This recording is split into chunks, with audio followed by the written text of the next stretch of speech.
Monsieur de crypto, les infos crypto pour ceux qui n'ont pas le temps. Bon, émission hyper matinale, les gars. Je me casse au UK, mais comme ça, vous aurez l'émission au réveil, puisqu'il est 3h54 du matin et je le sens pas du tout. Je vous le disais hier sur Twitter, je pense que tout est encore un peu trop boule et qu'on devrait encore corriger. Au moment où je préparais l'émission à 3h30, on était déjà au-dessus des 66 000.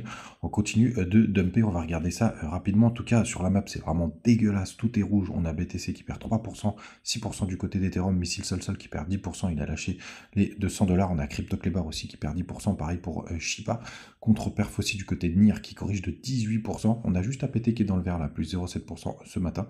TAO pareil, plus 2%, mais c'est très léger. RNDR qui perd 15% quasiment. Bref, c'est vraiment dégueulasse sur la map, pas besoin de perdre trop de temps. Les gars, du côté du daily du BTC, en plus qu'on est en train de faire, notamment sur le RSI, je trouve ça vraiment très très moche, hein, parce qu'on est en train de faire de nouveaux plus bas. C'est pas encore le cas sur le cours, donc on pourra avoir, enfin c'est plutôt une div qui est pas très très belle, puisque ce serait plutôt baissier. Donc pour moi, on a besoin encore de corriger, les gars. Les targets principales, pour moi, elles se situent vers les 62 000 $. Je pense qu'on va se donner rendez-vous là-bas. Bien entendu, on est sur une bonne zone pour repartir. Il faudra regarder ce que ça donne sur les petites time frames. Mais c'est vraiment très très moche. Rien à dire.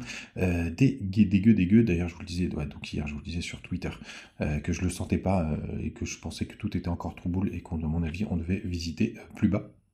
Du côté des liquidations, pardon, c'est vrai qu'il y a pas mal de choses qui sont en train de se former au nord, mais je pense que c'est pas suffisant et qu'on va avoir besoin d'aller aussi rect un petit peu les fundings.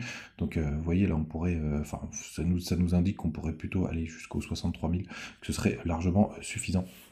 Mais je sais pas, je le sens pas du tout. Les fundings, ils restent pour moi encore très élevés, hein. On est à 0,02% du côté de BTC sur Binance. Il y a eu encore pas mal de liquidations hier, 346 millions là sur les dernières 24 heures. Bref, c'est pas très très beau. D'ailleurs, petite astuce, si vous voulez voir les fundings, vous allez juste ici là sur Binance pour voir en direct live si c'est propre. Vous voyez, on est encore à 0,02%. J'aimerais vraiment qu'on redescende au 0,01. Et là, pour le coup, on serait sur une bonne zone de retournement. Et si on prend tout simplement le BTC sur les plus petites time frames, vous voyez, en 4 heures, c'est plutôt baissier, on fait des M dans des M, surtout si on vient lâcher les 64 533 $. On va voir ce que ça va donner, on est en train de recroiser du côté du MACD. Bref, c'est pas très beau, j'aimerais bien qu'on ait une petite div là, au moins en 4 heures pour pouvoir repartir. On va voir bien évidemment ce que ça va donner.